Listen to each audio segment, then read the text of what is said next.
Hey, welcome back. If you're new here, this is the channel where we take apart prestige sci-fi shows piece by piece until the theories actually hold up under pressure, not just sound cool in a comment section. Today we're deep in Apple TV's silo, specifically the mystery that's been quietly eating at fans since Season 2 ended. What, or who, is the algorithm? I've gone through the episodes, the interviews, the source novels this show is adapting, and a pile of fan theories, and I want to walk you through where the evidence actually points. Fair warning, this covers Silo through Season 3, Episode 6, so if you're behind, pause now and come back. Quick reset for anyone who needs it. Silo is set generations after some unnamed catastrophe wiped out the surface of the Earth.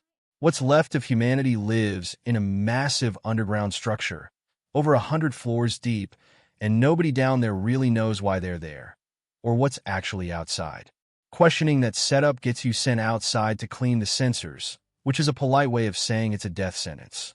Rebecca Ferguson plays Juliet, an engineer turned sheriff turned accidental revolutionary, who spends most of the show trying to drag the truth out of a system built specifically to bury it. And the system's most direct tool for keeping that truth buried is the algorithm, a voice with no visible body that quietly runs the show from behind a locked door most people in the silo don't even know exists. For most of Season 2, the algorithm plays exactly like you'd expect artificial intelligence to play in a story like this. It talks in probabilities. It doesn't argue, it just recalculates. It overrides people who technically outrank it, including some of the most powerful figures inside Silo 18, without so much as a change in tone. And by the finale, we learn the algorithm has a failsafe called the safeguard procedure, which is essentially a kill switch for the entire population if the silo's secrets are ever at real risk of getting out. That's not a personality trait. That's a spreadsheet with the authority to commit mass murder. It's efficient, it's detached, and it treats 3,000 human lives as a variable it can zero out if the math demands it. Which frankly tracks with basically every fictional AI overseer we've met before, from HAL 9000 deciding the mission matters more than the crew, to the machine and person of interest running its own quiet triage on who lives and who doesn't. Silo spent an entire season building the algorithm as that archetype. And then Season 3 took a hammer to it that here's where it gets interesting. In Season 3, the algorithm stops sounding like a calculator and starts sounding like a person with an agenda. It's not just handing Camille data anymore. It's adjusting its demands based on what feels a lot like being personally offended. It starts running plays, actual multi-step plans against specific people, instead of just enforcing rules. And the clearest example lands in Episode 6. The algorithm tells Juliet it's giving her a Rayall shot to protect her people, letting her decide to send Lucas Kyle and Patrick Kennedy over to Silo 17. Framed that way, it sounds almost generous, except it isn't. It's a setup. The algorithm gets exactly what it needs. Juliet neutralized as a threat, Camille still cooperating, all while looking like it did someone a favor. That is not how a probability engine behaves. That is how a political operator behaves. You don't need charisma to run cold statistics. You need it to convince someone they're being shown mercy while you're actually closing a trap around them. A machine built purely on data-driven logic doesn't bother with the performance of kindness. It just executes the optimal outcome and moves on. The algorithm, by contrast, seems to enjoy the show. That single distinction between an entity that computes the best outcome and one that manipulates people into believing they chose it is the whole ballgame here. And it's exactly the kind of behavior that points towards something with actual intent behind it. Possibly something that used to be human.so if there's a person behind that voice. Who is it? Season 3 spends a lot of its runtime 352 years in the past, following a junior congressman from Georgia named Daniel Keene, played by Ashley Zuckerman, alongside a journalist named Helen Drew. Their storyline runs parallel to Juliet's, investigating a dirty bomb detonation tied to Iran and slowly getting pulled into the same conspiracy that eventually builds the silos in the first place. Here's the clue that got theory channels buzzing. The show keeps cutting from present-day scenes centered on the algorithm straight into flashback scenes centered on Daniel. Not randomly.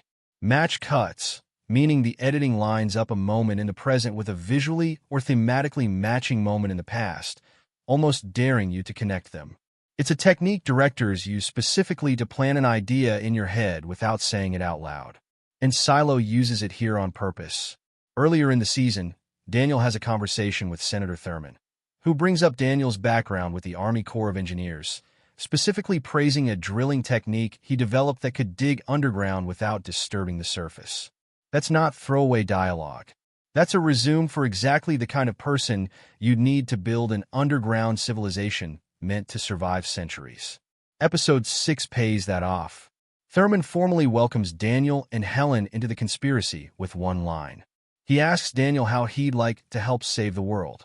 The episode ends right there, but it's about as clear a recruitment scene as this show has ever given us. Now, why does the match cut editing matter so much here? Because Silo has a track record of doing this. Go back and rewatch the first 10 minutes of the Season 1 premiere sometime. There are details planted that early which only make sense once you know the full picture. This is a writer's room that plants clues years in advance and trusts the audience to eventually catch up. So when the editing specifically, repeatedly, links the algorithm scenes to Daniel's scenes, that's not an accident of pacing.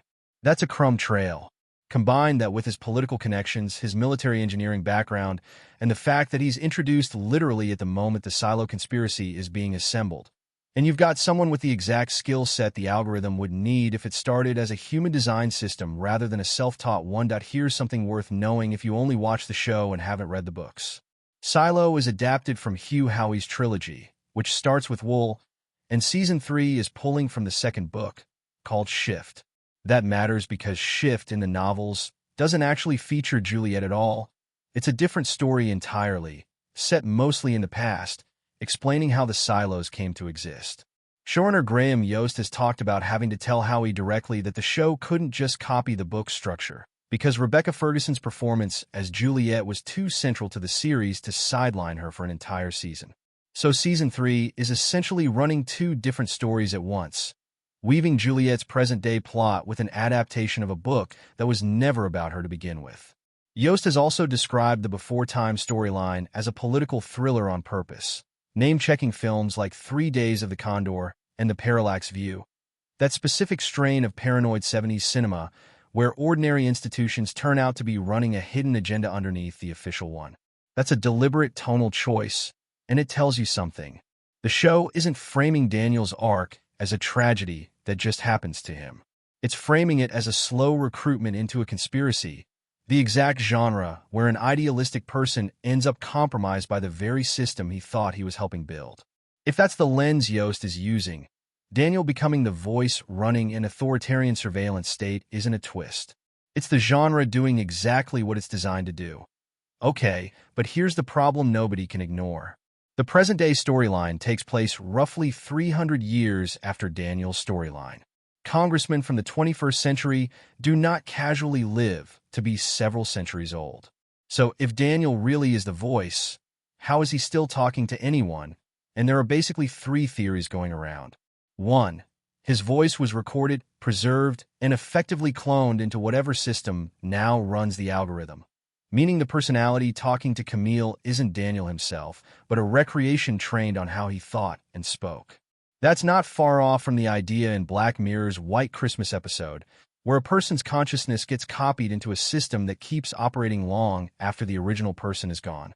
2. There's some form of extended life or cryopreservation built into the Silo project itself, something the show hasn't confirmed but hasn't ruled out either, especially given how much unexplained advanced technology these silos seem to be built with. 3, and this one gets floated a lot too, maybe it's not Daniel at all, maybe it's a system built by Daniel that just happens to sound like him because his voice and decision-making patterns were the template it was trained on. That last option is honestly the most unsettling, because it means the algorithm could be making authoritarian calls that a moral congressman never would have made himself, while still sounding exactly like him. The show hasn't confirmed any of this yet, but the fact that there are 3 genuinely plausible answers and the writers have left room for all of them tells you this mystery is being built with intention, not stumbled into. There's a bigger question underneath all of this, though, and it's the one I actually find more interesting than the identity reveal itself. In the past timeline, Daniel reads as a genuinely decent person. He's got a strong sense of right and wrong. He's uncomfortable with the corners the people around him are willing to cut. So if he really does end up behind the algorithm, What turns someone like that into a figure willing to trigger a safeguard procedure that wipes out an entire population to protect a secret? That's not really a sci-fi question if you think about it. That's a very old question about power, dressed up in a silo. Idealists convinced they're saving the world have justified some genuinely brutal decisions throughout actual history, always in the name of a greater good that conveniently requires them to be the one making the calls. If Silo is building toward Daniel as a case study in exactly that pattern, it's not just solving a mystery. It's making an argument about what happens to good intentions once they're handed absolute control. Where does that leave us? My read, based on the editing choices, the resume they've given Daniel, and the genre Yost says he's deliberately building toward, is that the show wants us to land on Daniel Keene, or some version of him, being the origin point of that voice. Whether that's a literal 300-year-old man, a copied consciousness, or a system trained in his image is probably going to be the actual twist they're saving for later in the season, or even Season 4, since that's already confirmed as the show's final chapter. Either way, the algorithm being human, or having started as human, would recontextualize almost everything it's done so far. That's not a machine following orders. That's a person who convinced himself the orders were necessary, that if you've got a theory of your own, drop it in the comments. I read all of them, and honestly some of you have called plot twists on this show before Apple did. Hit subscribe if you want the breakdown the moment the next episode drops, because this mystery is not staying quiet for long. Thanks for watching, and I'll see you in the next one.